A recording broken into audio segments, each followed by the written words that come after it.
Hi, I'm Norman Perillo, a furniture designer maker at Perillo Design and a woodworking educator author at WoodSkills. And today I'd like to talk about a new portable tool case I'll be building over the next week or two. So I'll show you an upcoming image of the actual tool case, and it's a tool case that originates from a Yeung Chan design. I had taken a furniture-related course with Yeung Chan about exactly 20 years ago at a furniture making school, a local furniture making school, and I was completely in awe of this portable tool case he brought along from San Francisco, and he traveled with it to teach and had the tools he used the most in his hand tool woodworking. Hand planes, saws, chisels mostly, and some measuring and layout tools. So I was in awe of it, and I told myself I'd like to perhaps build one day, and that time has come. I'm going to be going through all the steps in my build, twin steps on building it, and I'll show the first part of the possibly three-part series. And I'll be talking about how I laid out the tools and how it's critical to lay out the tools for your own, the tools you have in your own hand tool woodworking, your own chisels, saws, because they all come with different lengths. Some handsaw lengths and chisel lengths have been standardized, but some manufacturers don't follow any conventions, so they have longer ones or shorter ones. It depends on what you use. I'm going to be using this portable tool case when I travel and give woodworking demonstrations and teach woodworking techniques, hand tool oriented woodworking techniques. I've assembled most of the tools that I'll be using. I'll have a couple of jigs to bring along too, but these are all the tools, the important tools that I use in my hand tool woodworking. So it's going to be an interesting build, and something I've wanted to build for almost 2 decades now. This is a book, one of Yeung Chan's, I think, his only books. So I actually have a signed copy here from that very same class in 2004 in Almont, Ontario, Canada, and it's something to Norman. I hope you like the idea of my book. Enjoy woodworking. Good luck with your tools. I appreciate coming to my class. So that's interesting. Now, what I did at the time is I took some rough dimensions of the exterior dimensions of the case, the depth, the two sides, the depth on both sides because they're actually different, the width and the length of it, but I had not taken some of the inner compartment dimensions of the dividers, but not everything. So I'm working by eye at the moment. I'm basing everything on a photograph or two and what I remember of the tool case. But the photograph is sufficient enough for me to work with, along with the dimensions I've just described. So it's going to be exciting for me. You'll see in the first part of this video that I already have everything laid out, and it's taken me almost a day or two to lay everything out to what I prefer in a layout. And it's also similarly based to what he had in his own portable tool case. I'll have some concerns about the weight, but I think he addressed it by making it structurally strong by using glues where you normally don't use glues. So I'm going to be implementing that criteria in the build. Along with that, it's mostly hand tools in there and layout tools. The second or third video we'll delve into the actual build itself after I've broken the wood down from a plank down to usable pieces, and I can work with the pieces, dimension them correctly, and create the exterior frame for the two sides of the portable tool case, and also start working on the dividers. So it's very critical that I get the dimensions right.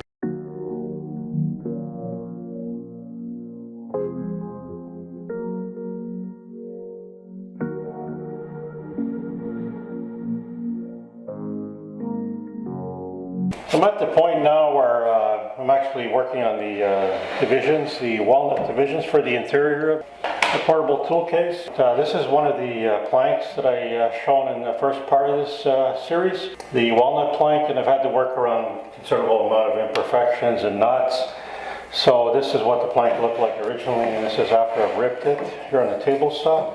So this is completely waste. I hope to get 3 dividers out of this piece. This is for the lower part, the wider part of the tool case, and this is for the narrower part, the top part of the tool case. I'm hoping to get at least the outside frame components, and then I can work with the other half of this plank that I've cross-cut at my miter station, and hopefully get some smaller parts from it. But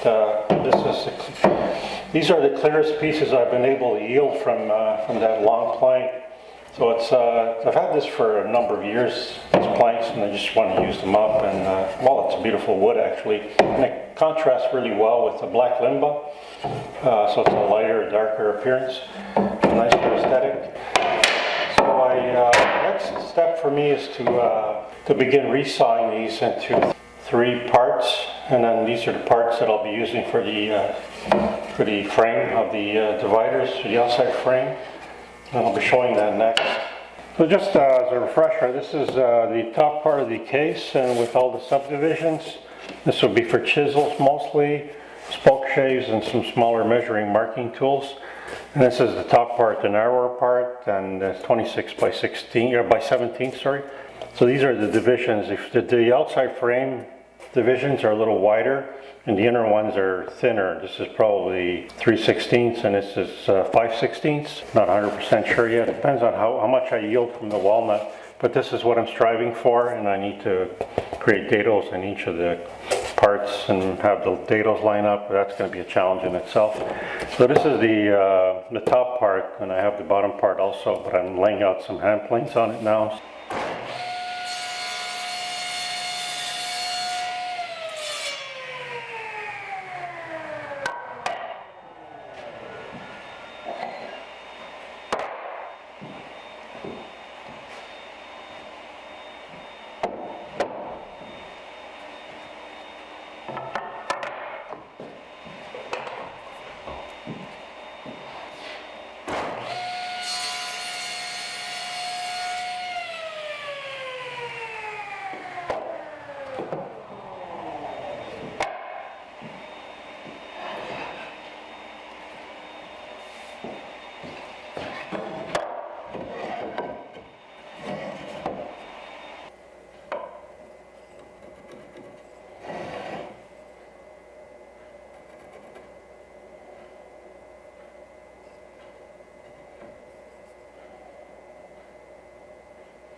Where I'm at with The portable tool case. So I have the cases are just about complete.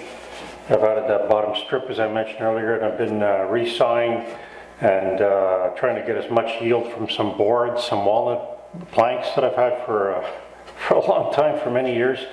They're full of imperfections and knots, but I worked around many of them, and this is my yield.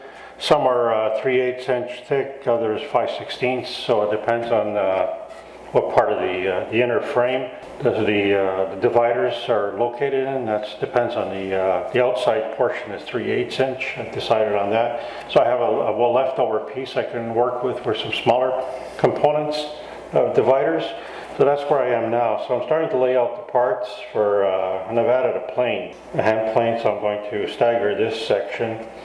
So this will be a compartment up here. This is the compartment for the Japanese saws. This is an inch or two longer than the average Japanese saw, and some compartments above and below. A considerable amount of criteria involved in this, so I need to allow for the tallest plane, allowing for some clearance, because the dividers are going to be recessed on each side to allow for that stand, the stand that actually sits in the cases when it's being transported. So I need to allow for 1/4 inch for the stand, and then I need to allow for the whole lip rabbit thing that actually locks the two, the upper part and the lower part, the top and the bottom of the case together. So I don't have much room. This is my tallest plane. These are lower, Japanese planes or Oriental planes. These are Western planes. Of course, when I designed and made these planes, I never thought this would be a factor in their design. So this is, I've got 3 5/8 to work with. The most important criteria is the height of these planes. The top part is fine, but the chisel depth, and so it's just a matter of building this up now with this in mind. So I have some boards are 3/8 inch thick, and others are 5/16. So I'll begin working with that today.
I've been experimenting with different configurations of tools within the original layout. So this is the original layout I had.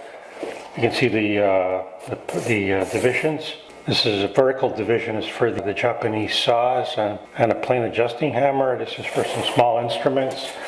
Again, small instruments up here. This will probably be a tray here. And this is the portion for the area reserved for hand planes. And I had no dividers. So I'll show you the more up-to-date version. I've assembled everything. It's not quite completely glued yet, but this is what I have so far. This is a layout I'm experimenting with. So I have some the Japanese hand planes here, another Japanese hand plane. It's my large smoother and my jointer foreplane that I made myself. Again, the compartments are similar to what I had originally. This part is possibly narrower with the saws because I can fit them all in. So I expanded this area instead. So this is one option, and I have another option that I worked with, and I had all the planes in this area on their sides. So I'm not sure if I'm going ahead with that and have freed this up for I actually had a wood level in there. So I'm not sure what to do. But I'm going to move on to the second part of the case, the top part now, and build that up with divisions, and then I'll keep this in mind and work with it later. Now the reason I've oriented these planes on their side is to provide a flat surface for the stand, for the plywood, the birch plywood stand, for the tool case that needs to be incorporated inside. If I had these mounted with their soles on the bottom, the wedge is a little high and it interferes with the plywood. Having it in this orientation brings everything down to one level. Of course, I could even have these planes at the same level. I do have an option to do it this way and move these around. So I had a configuration similar to this with some small blocks to separate everything. This is probably roughly what it looks like. So I had a small block, a spacer block here. It's probably going to be balsa or a very light wood, and another spacer block here, and it keeps everything contained. So that works too. Then I free up this compartment. I have some versatility in this cabinet so far, considering the limited space. Now I have noted that it's very heavy already, and so I need to be conscious of the weight. So I'm not sure what to do about that, but it's kind of heavy. Fortunately, I did created dovetails in the corners because it almost needs dovetails, interlocking joinery in the corners because of the strength necessary, and maybe I'll glue in some additional components. So that's where I stand now. So I'll be working on the top part of the case now. Just want to also emphasize the joinery I've used. It's basically tenons let into dadoes in each of the components. So the variance in thickness from the external components are 3/8 of an inch for the most part, and then 5/16 for some of the interior ones where there isn't any weight. Like for example, this vertical divider, it's okay at 5/16 of an inch thick. These outer ones are dividers. This is a supporting divider at 3/8 inch thick to be able to support this also 3/8 inch horizontal member that actually supports all the hand planes. Considerable weight here. This is probably the heaviest part of both cabinets, this one area. So you have to keep this in mind when you're doing this. Everything's interlocking. It's quite a bit of time. I think I spent more time on these inside divisions than the outside part because it's critical to get everything square. So for example, if you're creating a dado here, this needs to be square with this end, and of course they're not laid out the same, so you have to mark everything off from one point. So it is quite a bit of work there to avoid that, to avoid any mistakes. I'm working with a limited amount of walnut, and I'm trying to save as much walnut because I want to keep all the colors and the tone of the wood uniform and not add some newly purchased walnut and work with existing walnut that I've had in my inventory. So that's an important criteria for me. So I've essentially completed the bottom part with the hand planes and the Japanese saws and the measuring and marking instruments, and that's over at the other workbench. And this is where I'm at. So I'm starting to work on the top part of the case, the top half of the case that will house the chisels, marking, scribing tools, spoke shaves, and some small the beading tool and some other small tools possibly, not sure yet. So I've subdivided this as I've shown in an earlier video Just a couple of changes here. I'm going to offset these dividers so they don't interfere with each other. I find there isn't much wood left once the dadoes are created in this rail for both sides, so I'm going to offset the dividers at this upper part, and I've already, everything's done to scale. So this is where I'm at now.